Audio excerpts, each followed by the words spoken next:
Now, the 10 steps for a successful kitchen renovation starts with planning, finding that inspiration, and establishing a budget.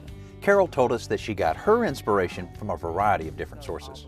I looked in a lot of magazines and went to some parade of homes and looked at some friends' houses. Carol's kitchen renovation took several months to complete. She's very happy with the results, but she told us there were times when she felt that she was under an awful lot of pressure because of the importance of some of the choices she was making. Some of these are major decisions because the granite is here to stay. Right. I'm not changing the granite.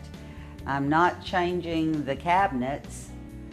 Paint color over time, I might change it. And actually the lighting was a big decision. After the fact, it's obvious that Carol made the right decisions. But what about when you're right in the middle of a major kitchen renovation like Ann Hegeman is? Now, she's waited a long time to do this project, so she's developed a pretty philosophical attitude about it. I had to wait for the moment. And I think when I saw something, I'm not a visionary, but I found a picture. And so when I found the picture, that made me make up my mind. I wanted to do the picture.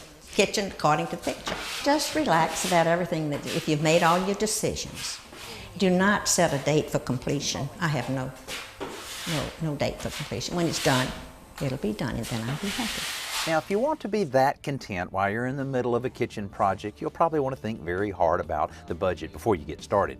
Now, begin with just how much you can actually afford to spend on the project. Now, you don't have to spend all that money, but it gives you a ceiling to work under, no pun intended. Now, you also don't want to spend more than you can get back if you sell your home, so you need to look carefully at all of the sales prices of similar homes in your area. The number you arrive at will be a mark you want to stay slightly below because budget overruns happen on even the best planned projects.